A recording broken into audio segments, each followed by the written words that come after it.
Coucou les merveilles, c'est Chloé. Je vous propose un tirage en synchronicité avec l'oracle des secrets d'Iris et Linac.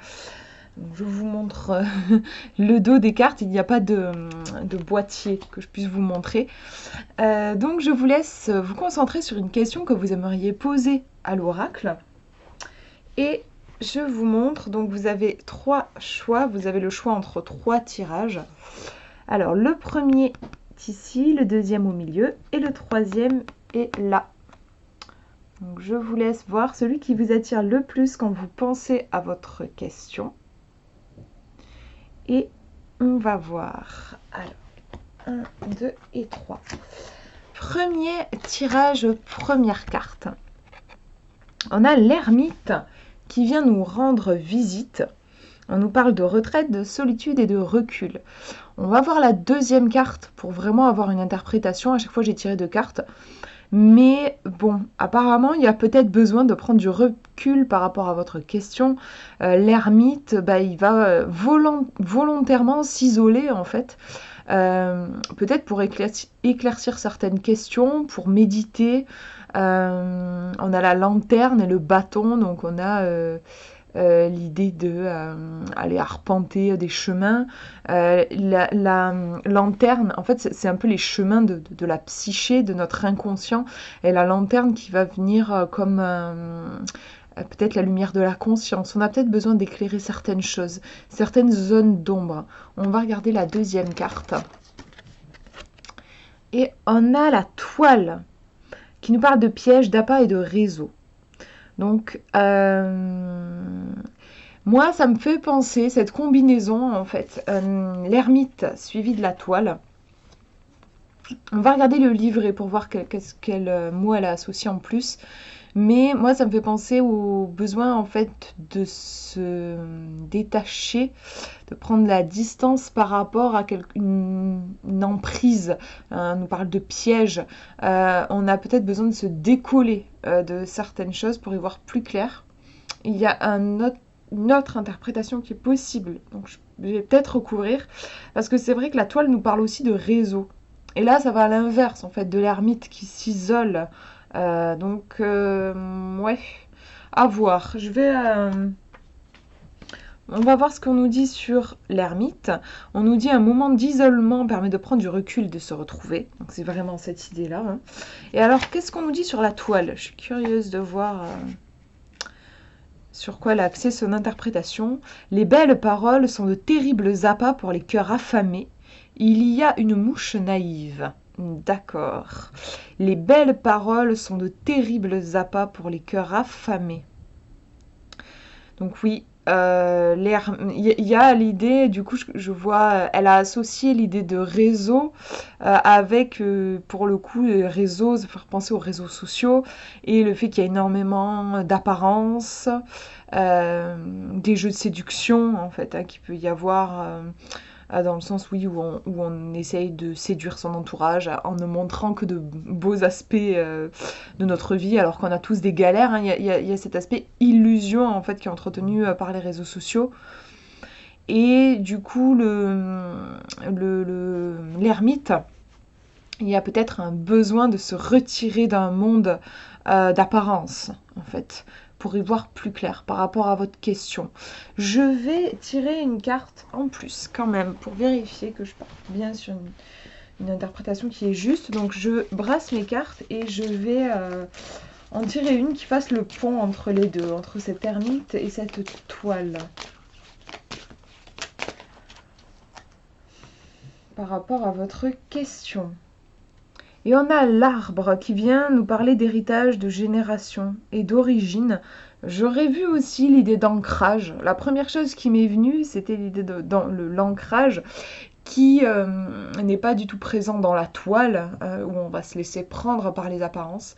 Donc je dirais besoin d'ancrage et héritage, génération, origine. Ça me fait aussi penser comment il s'appelle? J'arrive pas là. L'ermite, voilà. L'ermite qui va remonter à l'origine des choses. Qui va se séparer du tumulte de la vie pour remonter à la source, à ce qui est essentiel. Donc je pense que ce sont des thèmes qui peuvent être intéressants pour vous par rapport à votre question d'explorer, vous revenir à la source des choses plutôt que de vous laisser aveugler par des apparences. Revenir à la simplicité et à l'essentiel aussi. Je vais lire ce qu'on nous dit quand même sur l'arbre. Voyons voir, c'est le numéro 5, carte numéro 5. L'arbre familial porte des boutons de fleurs, des fruits et des feuilles mortes selon les saisons. Donc il y a l'aspect familial qui est repris ici, mais là, vu notre tirage, moi, c'est pas spécialement ce que je retiendrai, mais plus l'aspect origine et ancrage.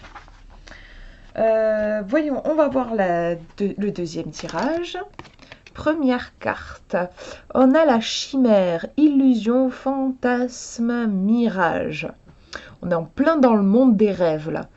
Donc, est-ce que c'est dans le sens positif? Est-ce que c'est dans le sens négatif? C'est surtout la deuxième carte qui va nous dire ça.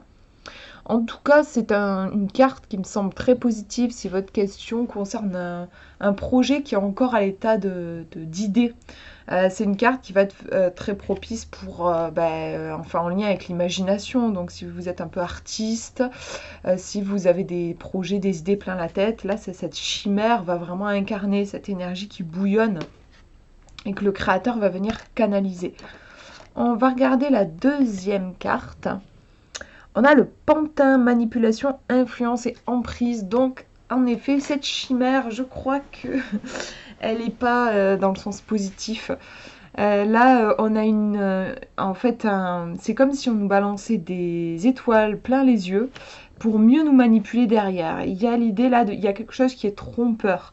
On aimerait bien que les choses soient aussi belles qu'elles semblent l'être, mais en réalité, il y a quelqu'un qui tire peut-être les ficelles.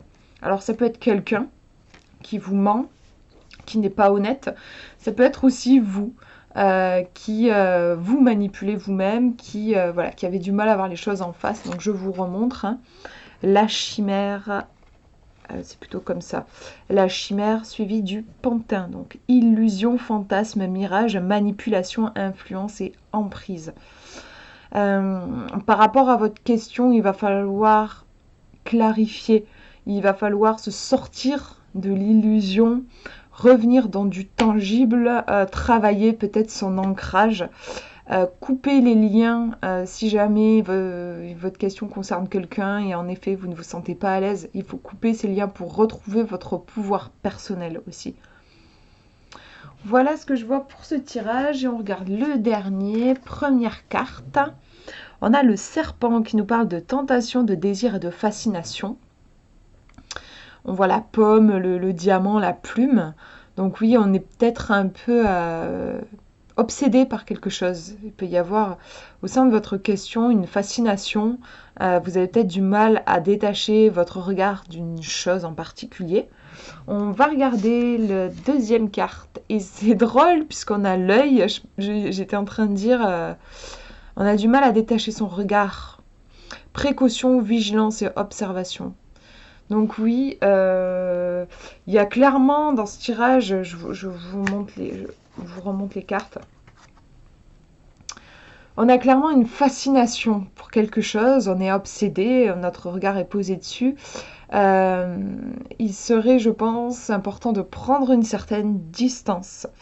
Parce que quand on est comme ça, la tête dans le guidon, on peut être esclave de ses émotions. C'est comme si on ne s'appartenait plus, on n'est plus vraiment aux commandes.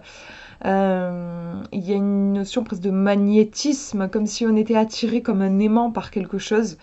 C'est rarement bon, voire jamais bon en fait, je crois. Ce genre c'est comme si on était sous l'emprise de quelque chose. Donc là, il va falloir faire un travail pour se détacher, revenir peut-être dans de l'observation pure et simple, plutôt que d'être dans vraiment être scotché au sujet de notre problème, par exemple. On va plutôt être dans de l'observation sans jugement objectif, tandis que le serpent, on est plutôt dans de la subjectivité où on va vouloir avoir quelque chose. On va regarder ce qu'on nous dit dans le livret pour avoir un petit peu des informations en plus. Le serpent nous dit une tentation se présente avec le risque d'être pris au jeu. Attention. Et l'autre, c'est la numéro 42. Vous devez faire preuve de vigilance et observer ce qu'il se passe avec attention. Donc ça se rejoint bien. Hein. Une tentation avec le risque d'être pris au jeu. Vous devez être vigilant et observer ce qui se passe avec attention. Donc là, il faut se détacher un petit peu et attention de ne pas céder peut-être à des pulsions, à des émotions. Voilà ce que je vois dans ce tirage. J'essaie de voir si je peux vous dire autre chose par rapport à votre question. En tout cas, évitez de passer à l'action dans des énergies comme ça. Il vaut mieux prendre d'abord de la distance. Voilà pour ces tirages. J'espère que ça vous aura parlé. Je vous fais de gros bisous. Prenez bien soin de vous.